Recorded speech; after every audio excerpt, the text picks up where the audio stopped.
쏘지 마! 쏘지 마!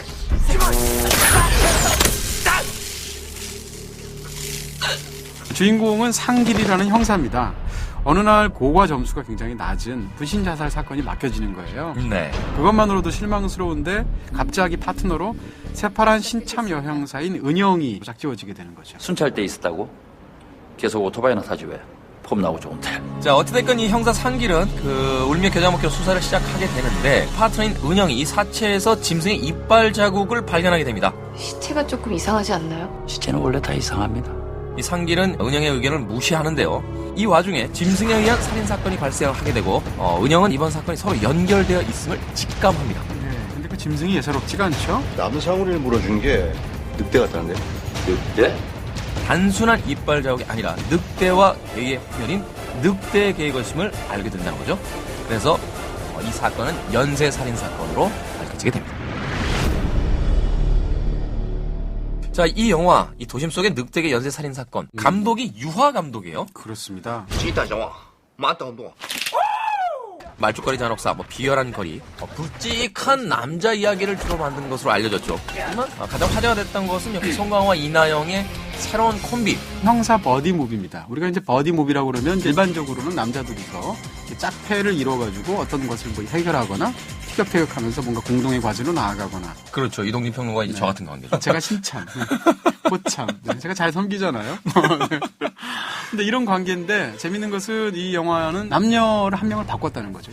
이쯤 되면 여기다가 이제 러브 라인을 만들어줘서 살짝 집어넣는 것이 일반적인 시나리오 작법이거든요. 이 영화는 그렇게 안 했어요. 과감하게.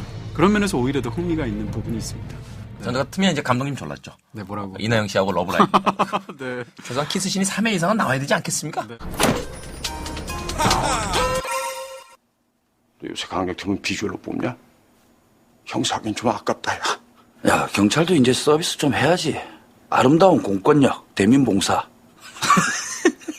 한국에서 여성 직장인이 남성 위주의 직장을 다니면서 얼마나 큰 좌절과 보이지 않는 폭력 같은 것을 이겨내야 되는가.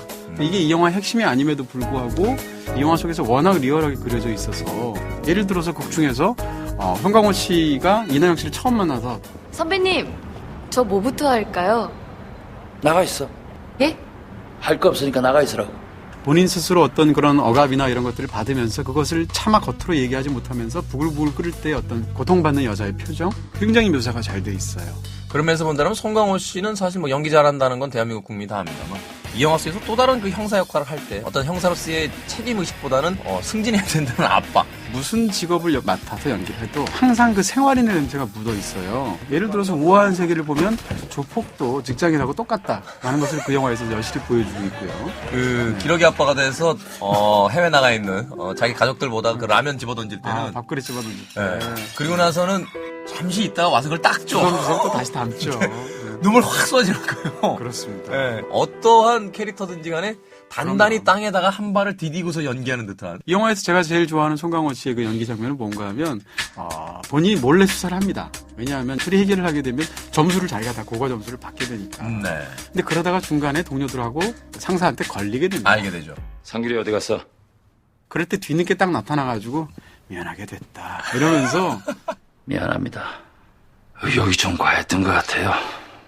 굉장히 창피하기도 할 거 아니에요? 그러면서도 참 본인이 아깝기도 하고 네. 이런 모든 것들이 응축된 그런 심정을 이렇게 힘없는 말로 받는 부분들이 있는데 그런 부분을 보면 야 역시 송강호 씨가 저런 배우지 라는 생각이 드는 거죠. 그만해! 이거 이놈이요. 좀 키워줘, 이거. 근데 이 영화가 뭐라고 그럴까 형사들이 실제로 범인을 검거하는 과정에서 일어나는 일들을 굉장한 실감으로 유화 감독이 이런 걸 굉장히 잘하는데요. 이전 작품에서 비열한 거리를 보게 되면 실제 조폭 집단 난투극이 벌어질 때 무슨 일이 벌어지는지를 비열한 거리에서 너무 잘 보여주고 있어요. 마찬가지로 이 영화에서 보게 되면 갑자기 범인이 있을 것으로 추정되는 집을 습격하는 장면이 있습니다. 네. 가스 점검 나왔습니다. 들어가자마자 체포하거나 이러지 않아요. 처음엔 서로 막 상대방을 위협하는 게 있죠. 뭐야? 별일 아니니까 그거 내려놓고 태식이 어디냐? 근데 태식이를 여기서 찾아. 알고 왔어, 임마. 약간 그 싸움 붙기 직전에 그렇죠, 그 미묘한 오지마 네네. 막 이런 느낌. 굉장히 잘 묘사하고요. 그 외에 이제 중간에 주범이 나오게 되고 그러면서 검거하려고 하다 도주고까지 이어지고 하는 부분들이 굉장한 리얼리티가 영화에서 그려져 있죠. 마치 현장에서 그런 광경을 본 듯한. 글쎄 말이에요. 네.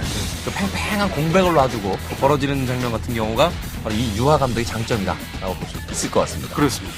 이 영화에서 그럼에도 불구하고 좀 아쉬운 점이 있다면 어떤 게 있을까요? 이야기가 굉장히 초점이 약하다는 거예요. 아. 네. 예를 들어서 영화를 보시게 되면 캐릭터를 설명하기 위해서 송강호 씨 경우에는 이제 가족사 얘기가 나와요. 네, 아내와 헤어지게 되고 그리고 나서 두 아이를 키워야 되는데 아들은 또 말을 지독하게 안 듣고 이나영 씨 입장에서는 또 이 경찰일 때문에 과거에 남자랑 헤어진 기억이 있어요. 근데 이런 게 있고 영화에 또 메인 줄기가 따로 있거든요. 근데 이런 것들이 서로 잘 어울리지 못하는 느낌이 들어서 각각을 설명할 때마다 이야기가 계속 올라가다 꺾어지고 올라가다 꺾어지고 하는 느낌이 든다는 거죠. 굳이 얘기하면 이야기를 하담한 것 같은 느낌이에요. 네. 제일 싫어요. 드라마도 볼 때. 그 얼굴 이렇게 클로즈업 샷 탁 찍고 다음 주 이 시간. 죠 이런 느낌.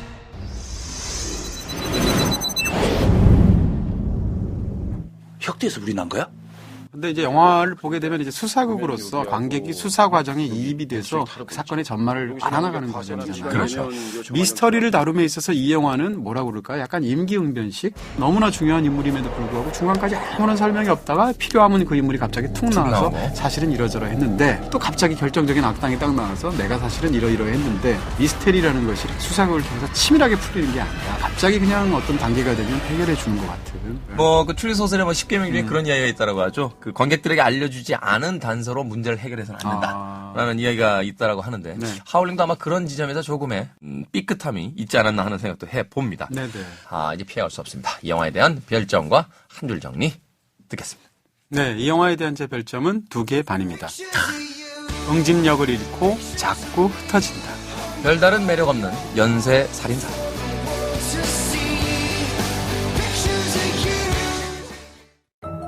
노스트라다무스, 아인슈타인, predicts the end of time to occur on the 21st of